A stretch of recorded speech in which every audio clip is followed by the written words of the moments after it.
So Comtos has released a dev note about the Demon Slayer new units, and they showed some skills of them.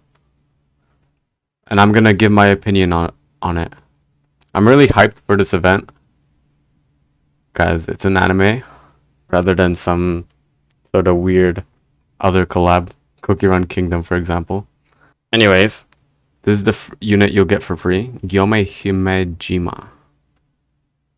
I haven't gotten that far into the anime, so I do not know this unit, this character. I guess we'll see what he does. Flail Axe Strike. Attacks the enemy to destroy their max HP by 25% of the damage dealt. This attack will deal more damage according to your defense. So, we gotta applaud Comps to us for actually making a skill 1 that scales according to what the type of the unit is. I'll give him praise for that. Calm to us. Okay, skill 2. Stone Skin.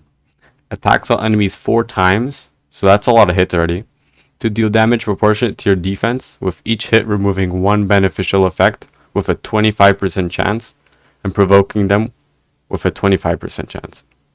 So I'm sure this will increase with skill ups. So first of all, 4 times proportionate to your defense. This is quite a nice combo because you can do decent damage with just being tanky. Plus the additionals, you can put additionals on your arties and it will hit a lot. It will do a lot of damage. Also, it can strip and provoke, which is not bad. It's also good with provoking since it's a defense unit. It's tanky. So this really, I'm gotta applaud Com to us for actually making the unit make sense. Unlike some other units like Fire Gojo that still has Resistance Awakening. Strongest Demon Slayer passive. Becomes immune to defense decreasing effects. So that's already very crazy. Not a lot of units have that. Decrease attack power of the target for 1 turn with a 50% chance when attacking the enemy. So this guy is like the peak tank. I don't know if he's going to be very useful for RTA.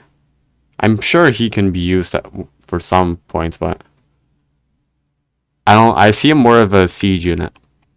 You can put like 3 bruisers plus him, or 2 other bruisers in a siege offense, and you can probably win most of the time with it.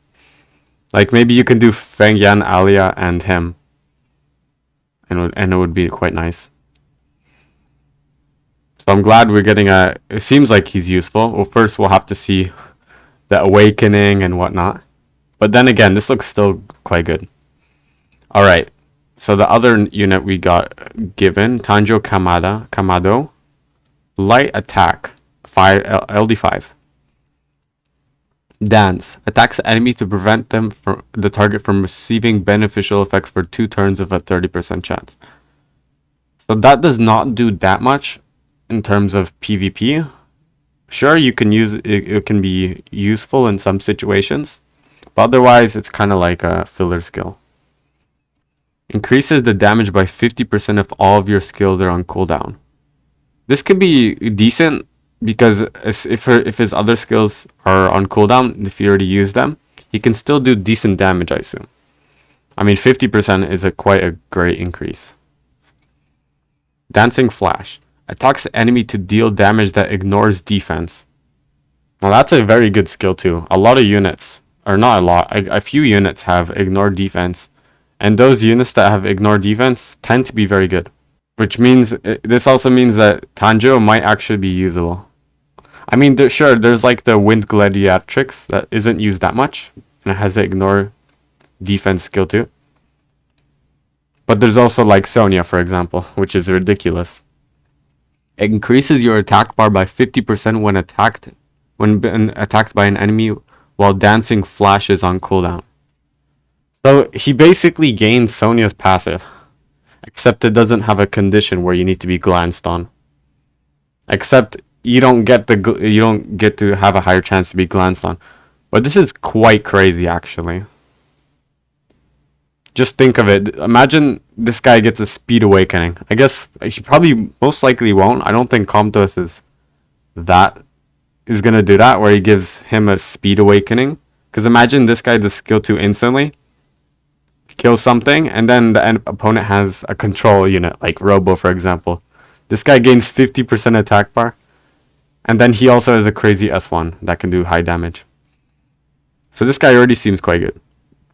Sun Halo Dragon. Attacks all enemies 3 times to leave a branding effect for 2 turns. Branding effect could work for some things. It increases damage, sure. It's not as impactful as defense break, though. Or other debuffs. Recovers your HP by 10% when attacked by an enemy while Sun Halo Dragon is on cooldown. Okay, this guy has a crazy kit. If he uses both of these skills, he only has skill 1. He gains 50% attack bar and 10% HP recover when he gets hit. And then, even when these are both on cooldown, so let's say, for example, he kills a unit, and he does decent damage somewhere, branding. He still does good damage while gaining these attack bar and HP. I can see him like having very bad base stats, for example. Like very low HP, he gets killed instantly, and then he's useless. Then again, this seems quite crazy. I guess we'll have to see. Next unit, Nezuko Kamado. The demon. There's only one demon. I think this guy's not a demon. This is like the only demon in Demon Slayer. That's crazy. I guess Demon Slayer, they're slaying demons.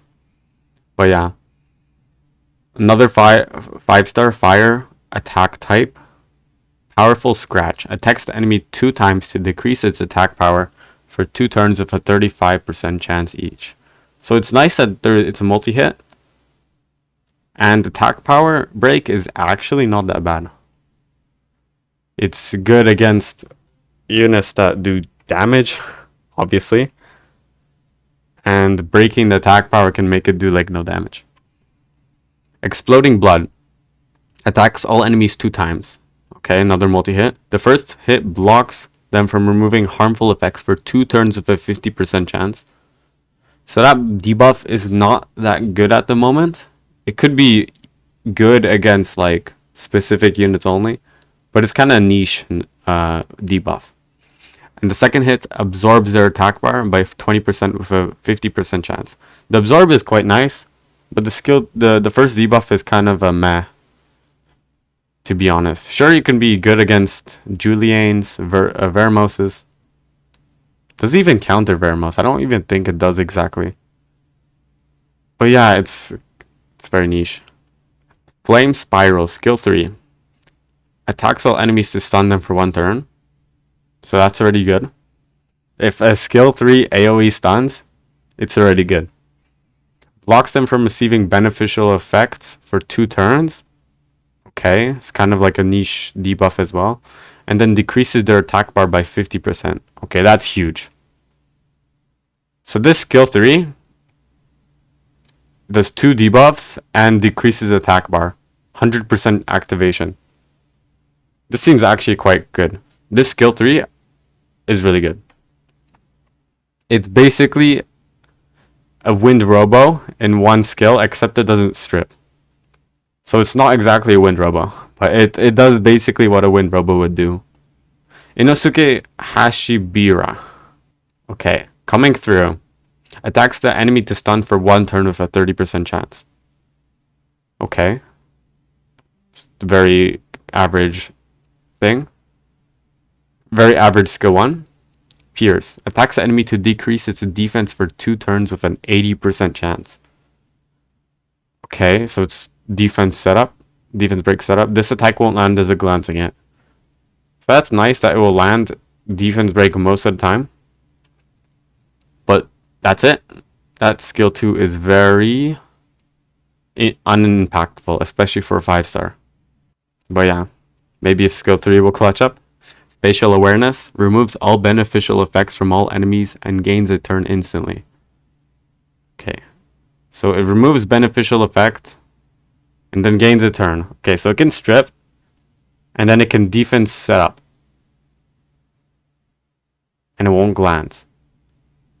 But I feel like it needs to do a little bit more than that for it to be really good. I mean, I could see maybe skill 3 into skill 1. Yeah, I could see like AoE strip and then stun a unit that's about to move. Otherwise, I feel like it needs something more. Like if it were to be able to do something with attack bar, it would be nice. Or more debuffs. But yeah, that's my opinion. I can see him being better, but he doesn't really do that much. I mean, like, compare the amount of lines in these skills here compared to this.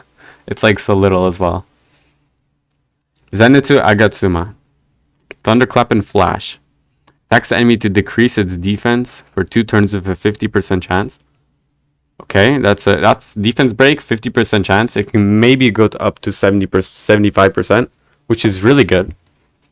The damage increases according to your attack speed. Ooh, so defense break setup and speed, attack speed scaling. So that's already really good, especially for PvP, where speed is a crucial thing. Thunderclap and Flash 6-fold. Increases your attack speed for 2 turns while he's already scaling with speed. Okay, cool. Then attacks the target and random enemies 6 times. Okay. At least he hits the target that you click on first. So it's kind of like the Kung Fu Girls, where the skill 3s hit the target and then random enemies. But this hits 3 times. I mean 6 times. So it hits 3 more than usual. The faster your attack speed, the greater the damage becomes. So another speed scaling skill. When attacking, stuns the target for 1 turn with a 30% chance. Hidden Sense of Justice passive. Gains immunity against inability effects. Okay, that's already... You can just end it there. That's really good already. Immunity against inability effects is already top tier thing. Top tier passive. Think of all the units that have inability affect immunity. Fire Monkey, Burgild. That's pretty much it I can think of right now, but I can put more on the screen. But yeah, there's a lot, and they're all quite decent. Additionally, increases the damage dealt according to your critical rate. Okay, so it shows that the game wants you to make this on a high crit rate, so probably 100 crit rate. Inflicts continuous damage for 1 turn to the target if your attack lands as a critical hit. Okay, so that's actually not bad. Because continuous damage, because with its skill 2, it does a lot of hits. So it can do potentially 7 dots. Which is quite nice. And it's speed scaling, and it's damn, the scaling is crazy. Like this, just on the skill 1, it scales with attack as per usual, scales with speed, and scales with crit rate. Like its multipliers. I mean, who knows? Maybe Com2uS realizes this and makes its damage really bad. But who knows? We'll have to see. Okay, and then it has a 4th skill instead of. So this guy has no leader skill for sure. Thunderclap and Flash godlike speed. So it sounds like what he would do when he like wakes up in the anime. Attacks the enemy with an attack that always has an attribute advantage. Okay, that's not bad.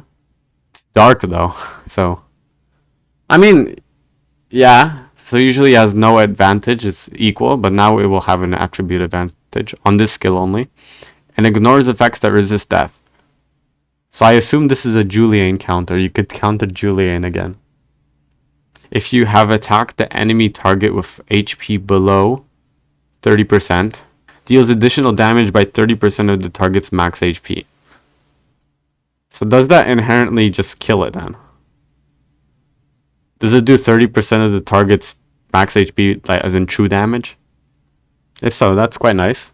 So if it's 30% or below, you just kill it 100%. 10% if it's a boss. Okay, no one cares about that. Thunderclap and Flash godlike speed can be used twice per battle. Okay.